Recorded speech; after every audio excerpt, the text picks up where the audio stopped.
Good morning and welcome to Lattes and Leaders with Dr. Brad Johnson, best-selling author and accomplished public speaker specializing in education and educational leadership. I am your co-host, Jeremy Johnson, organizational psychology consultant specializing in career coaching, training, and development. Meet us here each week to discuss topics in education and leadership and meet with some of the top education talent and thought partners from across the globe. So grab your latte, sit back, and enjoy a relaxed conversation that will leave you informed and encouraged. Good morning and welcome to Lattes and Leaders with Dr. Brad Johnson. This morning we have a very special guest. We have Miss Jennifer Black from Vegas, Clark County. Can you tell us just a little bit about your journey to where you are now? Yes, good morning, and thanks for having me today. So, my journey in education began back in the mid 90s. I was a teacher in Arizona, and then I decided to get out of Arizona, but one, just for the sake of pay and benefits for my career. So, I decided to come to Clark County. I taught in Clark County for, let's see, 8 years, and then I became an assistant principal. I was an assistant principal for about 2.5 years, and then I was appointed principal back in 2008 to a school that needed to be turned around. Um, Worked on that for 3 years, and then came back to Lincoln Elementary, which is where I currently serve as principal. Because at that time we were an Edison school, and I loved the Edison model and what it did for students and staff. And I've been here now for this will be my 15th year. Oh, well, can you tell us just a tidbit about the Edison model? Yeah, so the Edison model was, or the Edison partnership was a partnership where they came into the district and they took over the I would say the schools that were not performing. And so back in that day, obviously it still is, would be based on test scores, right? And so the school that I was teaching at the time was Lynch Elementary School, and they were also an Edison school.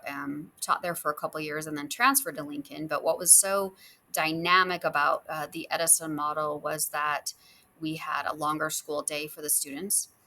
We had a daily professional development or PLC for the staff, plus the staff had their own preparation period.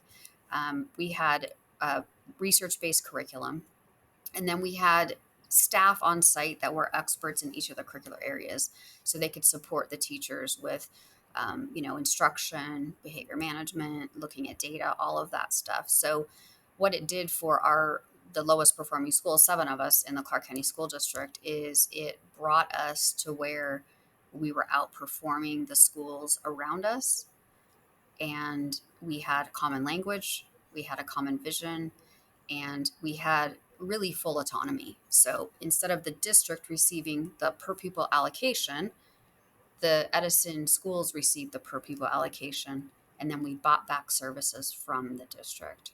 So we were able to add in some additional stipends for those teachers who served in leadership roles. And we were able to, purchase other things that typically in the district we were not able to purchase.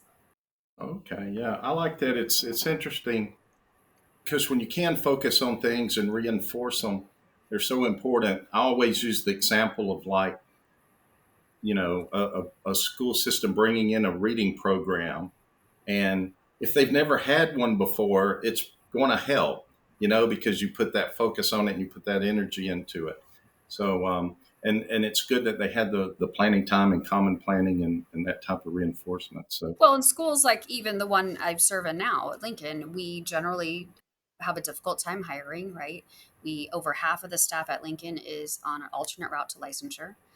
I'm able to hire typically teachers right out of college who have no experience, and yet I'm held to the same standard as schools who have had an experienced staff year over year, experienced teams year over year.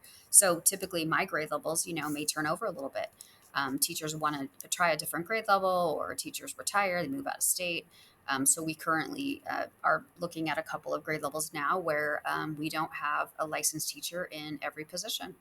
And so it's a real challenge in a school unless you have something that you can kind of, hold out there as a carrot to attract people in, right? To say, hey, we are struggling. However, we have this, this, and this to provide to you. And that's really, one of the ways, that's just one of the ways we attract people into our school. I would say the second way, obviously, is we focus heavily on the culture.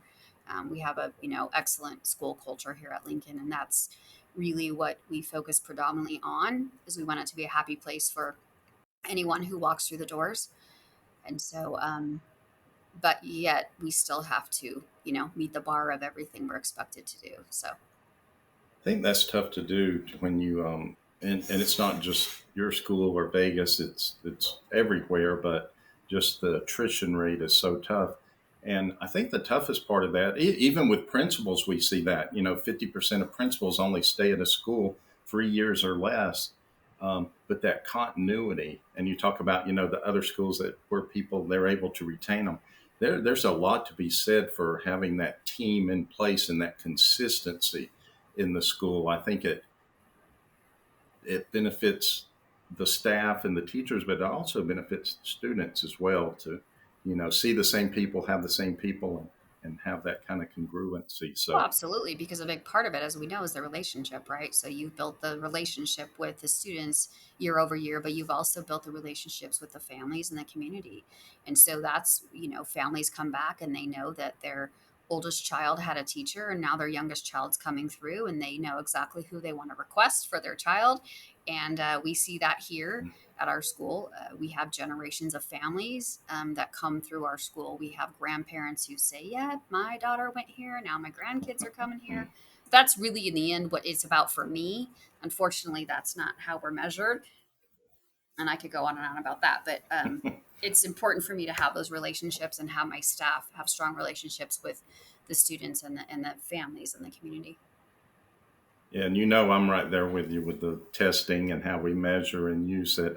We actually had a gentleman on yesterday, a professor from Finland, and so he did a really great job of laying out, how that's probably the most unnecessary part of the educational process, and how that it really doesn't do anything to benefit, the culture, the students' achievement, or anything. So, yeah, we're totally in agreement with you on that. What personal qualities do you think makes the biggest impact on being a great leader in education? I would say the personal qualities that make the best impact on a leader, or have the best impact on a leader in education, would be, one, you have to be very humble. It's a rewarding job, but it's also exhausting. So there's lots of ups and downs. Can't take anything personally, right? You have to learn to go with the flow.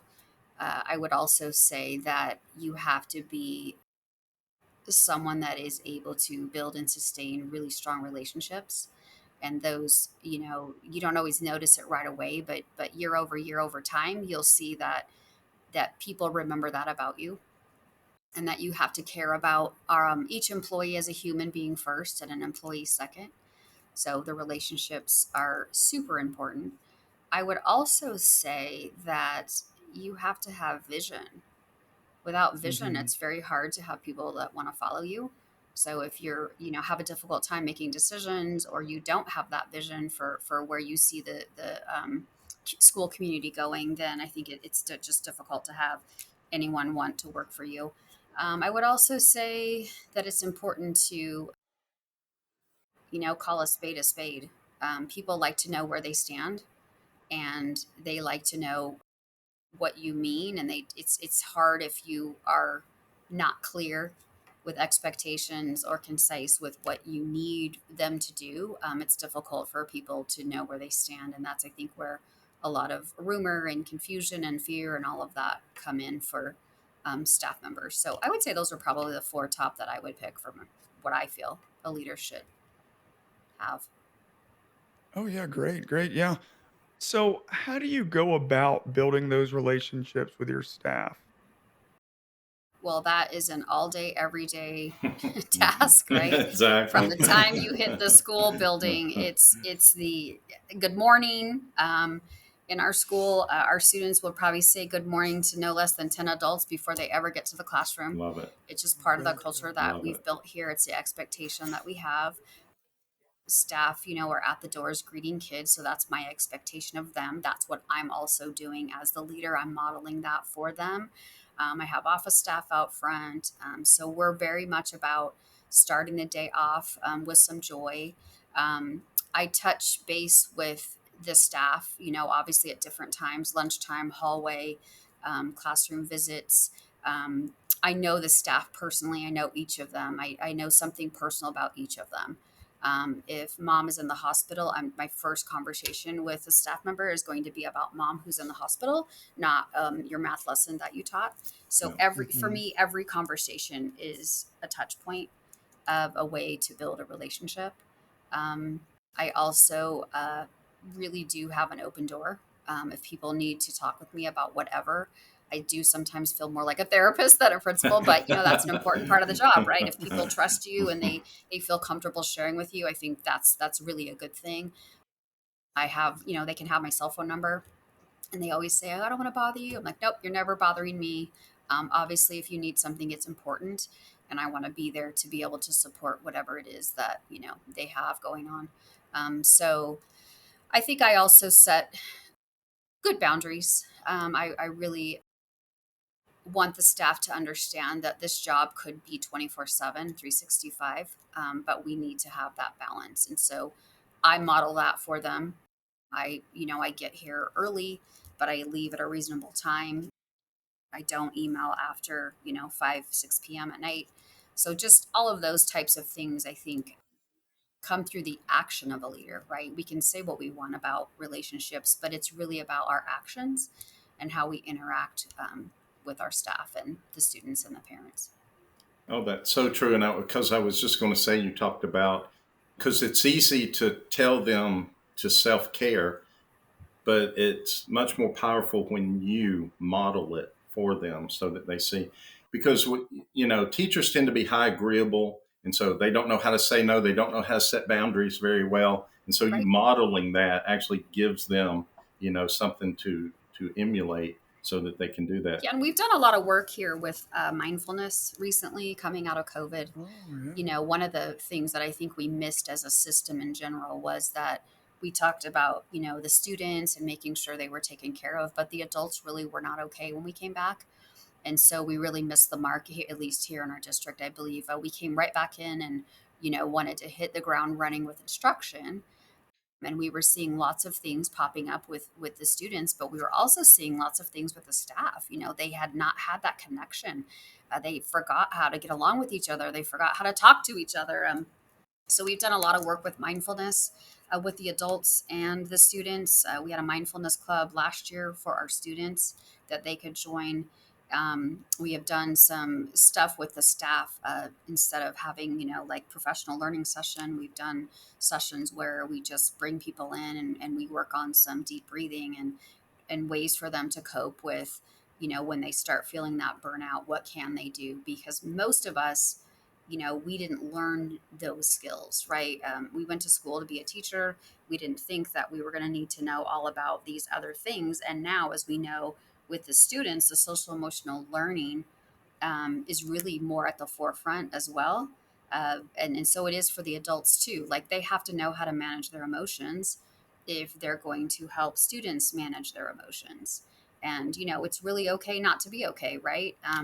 Back in the day, we wouldn't have said that. But now we have to really embrace that and give our adults the skill sets they need to be able to cope and get through some tough times or tough days with students, but then in turn they're modeling that for their students that, hey, when things get rough, we don't just give up.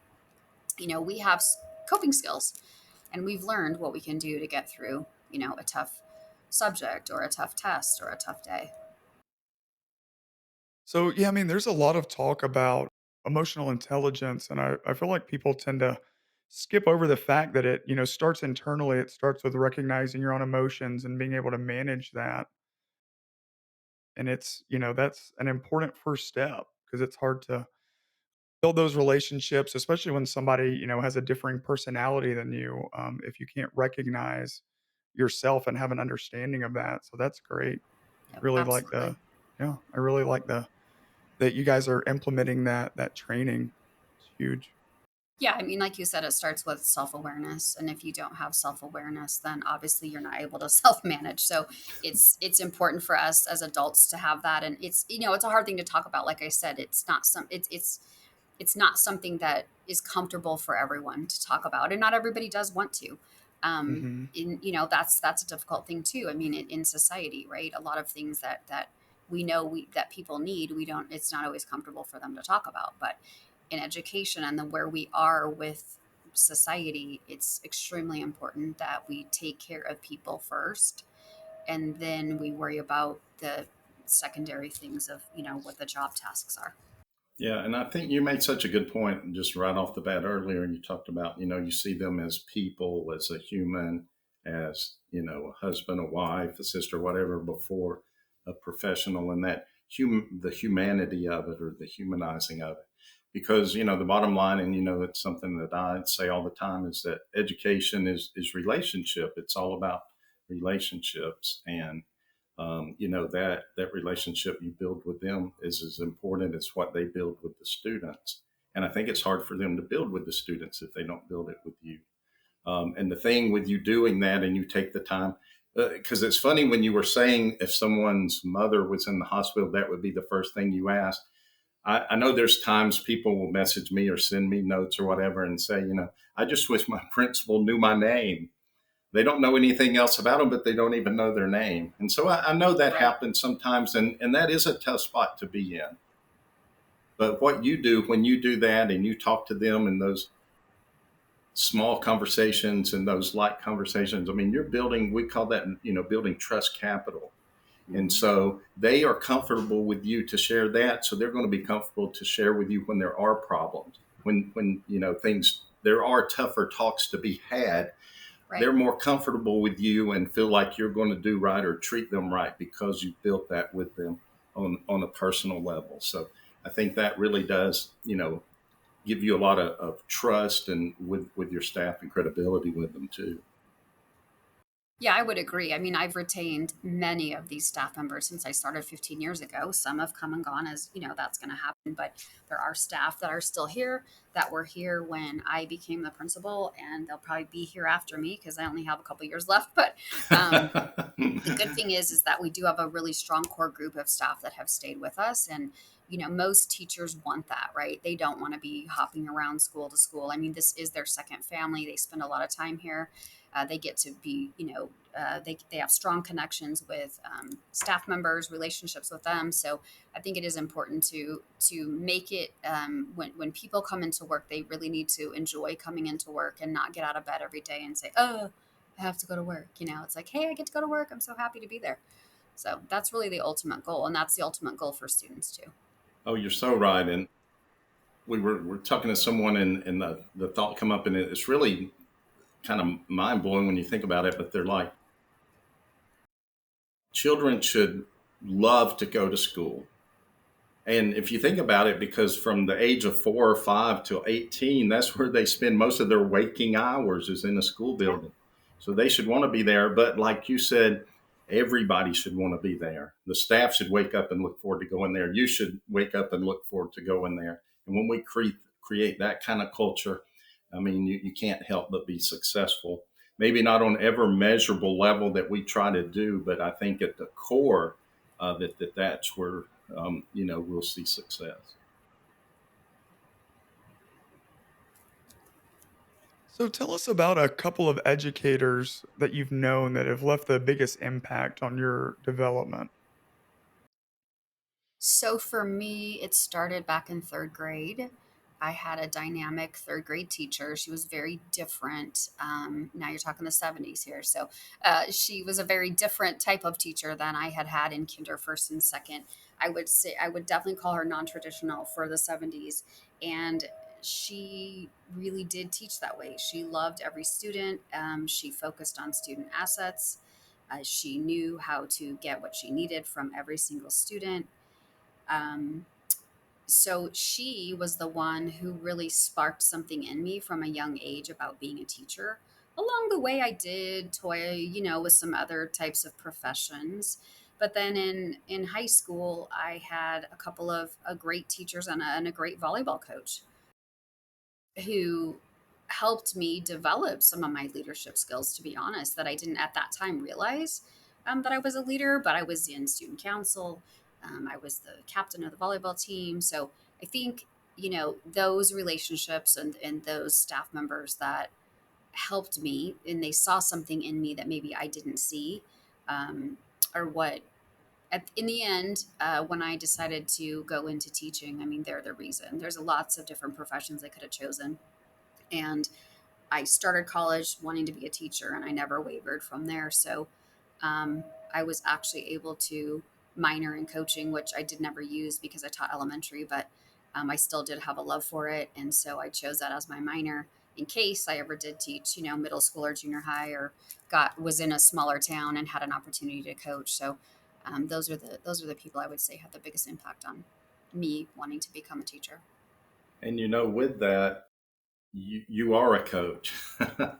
It may Yeah. not be a sports team, but that was part of what you connected with and learned from. And I guarantee you, if you were to ask a lot of your teachers over the years, they would probably say that you were like a coach, maybe more than Hmm. even what they would say as an administrator, which is a powerful thing too. I think there's a different level of connection with coaching too that when we have that Well, person yeah, that I mean, impacts us. coaches want winning teams, right? So you want to help each and every player. So you have to differentiate that support based on what each teacher is doing for you. Yeah. And in the end, we all want to be on the winning team. So it doesn't behoove me to not help my teachers, right? I have to coach them up. So, I mean, there's no one running in to replace them. So I really see that as whether you're on the A team or the B team, I need all of you. And my job here is to help you be, as successful as you can be. As you can be. Yeah, great point. So earlier you mentioned some challenges with staffing in your area. What are some other challenges that you faced as a leader?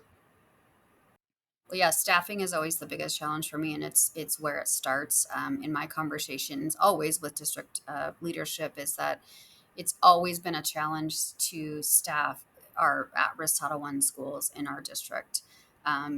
We often can hire in, but then 1 year in, and it's just not the right fit for a teacher, or it's too far from home, or all of those things, right?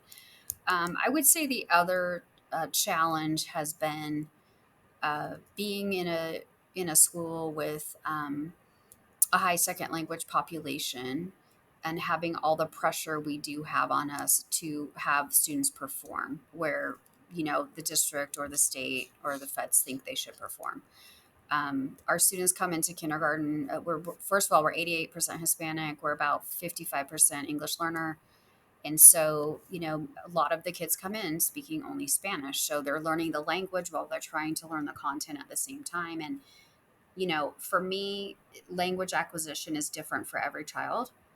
And so, Mhm. we say 5 to 7 years. So, okay, maybe by the time they leave elementary school, we would say they're, proficient in the English language, according to WIDA, again, another measure, right? Um, so that's been a challenge. We were really headed in a positive direction before COVID. We were 3 star, almost 4 star. And then COVID hit and it just really derailed us. We had most of our students not logging in.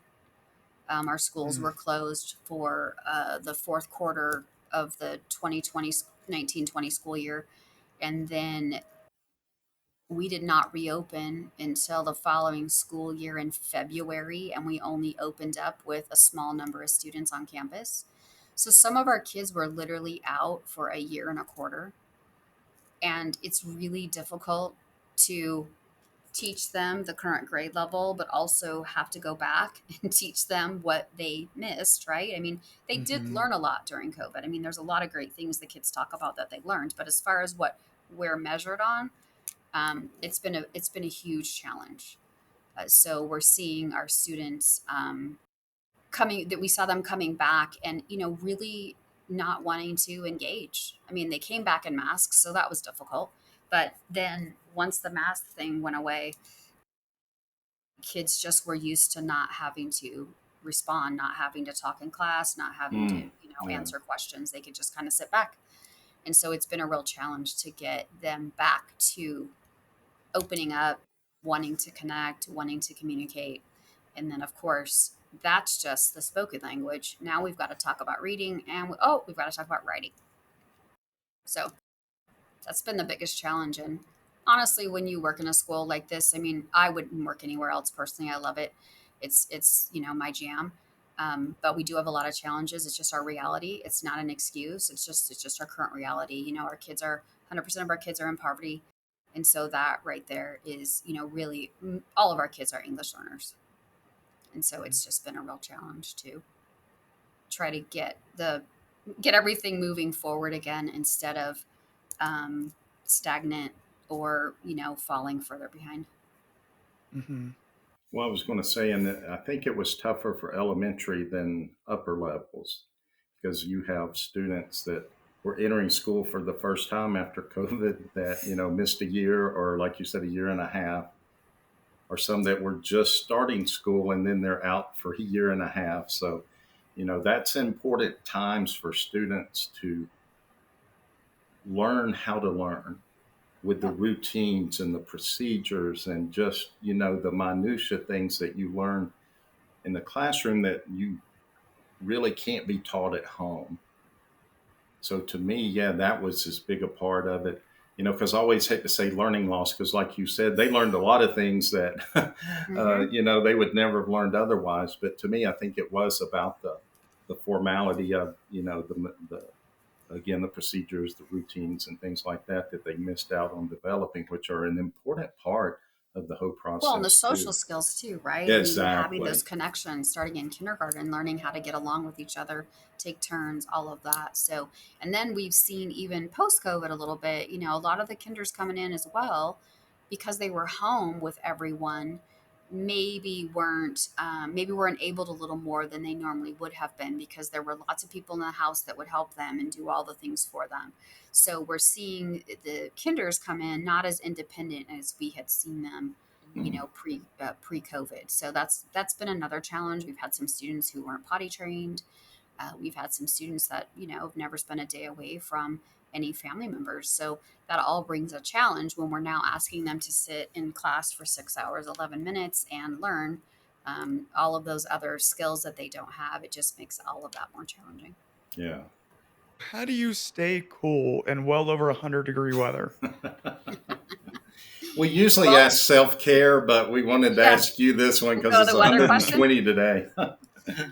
Well, we go from our house to our car to work, back to the car, back to the house. So I tell people, I grew up in northern Wyoming, and in the wintertime when it was 40 below zero and a blizzard, we just stay in. So this is kind of like our winter, right? We find a good Netflix series to watch and make sure we have our groceries. And, we either are by the pool, like I said, at work, or we're inside. And that's pretty much what we do. We also escape to cooler temperatures, San Diego. We can go to Utah camping, travel, do that. But if you're relegated to work, like we are here as 12-month principals, then we have to plan our day very, accordingly. I can't remember. I might have been out there for a conference, or it might have been at one of the schools a couple of years ago. And I did the excursion thing from the hotel to Hoover Dam, and the driver was talking about it was like it was 102 or something. I think it's supposed to be like 120 there today, but he was like, but people will always tell you, but it's a dry heat. And True. he's like, when it's 105, who cares if it's dry or not? He's like, it's hot. Yep, it's hot. Exactly. Hot is hot. Hot But is it hot. is Yeah. true. It is a dry heat. I mean, it does feel a little different than I'm sure, with 100 degrees and 80-90% humidity. Which we have here in Atlanta. Yeah. Yeah. Yes. No. Because people always ask me what's the difference. And I'm like, well, in the humidity when it's that hot, it's kind of like getting dressed for work and then taking your shower. Right. So Why that's, shower? You're going to have another one. yeah, because you're going to have another one. So, That's about it. So, all right. So I'm left with the big tough question. I was going to ask you one about your favorite casino, but I won't do that. But I do hate that the Mirage is being torn down. That was one I of my know. It's a favorite bummer. places to see. Yeah. But what is your, because this is called Lattes and Leaders. So what is your favorite warm beverage? Or you may not even have a favorite warm beverage in that heat, but is it coffee? Is it a latte? Is it a cappuccino, espresso, or maybe even something else? Well, I'm super simple. I am a make at home with my Keurig with one packet of Splenda in my Go cup. And I don't even need the latte. I just need some coffee, some caffeine, a little bit of sweet. I can add creamer if some days I do, some days I don't. So I keep it pretty simple. You just need that caffeine to get going, right? That's right. Or at least the mindset that I'm drinking caffeine. So There you go. Yeah. helps Yeah. me think I'm awake and can function for the day. Okay. So, any more nuggets of wisdom you want to leave with the listeners? I would just say that, leadership is exciting. It's a journey. It can be, there's really hard days, right? But don't give up. Just keep at it. It's like anything else. It does get easier with time, and you do have to work at it. I mean, you have to stay current. It's very important to be reading professional articles, professional books, attending conferences, building that professional learning network. And I think that's what's helped me through the years is I've had that group of people, whether it's on Twitter or now X, or that I've met at professional conferences or just in my own district, that I've been able to lean on. And so when I'm having a bad day, hopefully they're not, and they're able to pull me out of it or give me some words of wisdom. So I think you just have to keep persevering, and it's definitely a very rewarding profession, teaching and administration and leadership. So don't give up, keep at it, and you'll build your self-confidence and your own style and the way that you roll as you go along in your career. Yeah. Wonderful. Yeah. Thank you so much for that. You're welcome. Well, we have really appreciated having you on and for you taking the time out of your day. And we really hope to have you back soon and have a great rest of your day. Thank you so much for having me. It was a pleasure. This has been Lattes and Leaders with Dr. Brad Johnson. We hope that you leave today feeling informed and inspired. For more educational content, be sure to add this podcast to your list and follow Dr. Johnson on any and all social media platforms. For more information on Dr. Johnson, Jeremy Johnson, and special guest, check out drbradjohnson.com. That is DOCTOR, bradjohnson.com. Hope to have you back soon.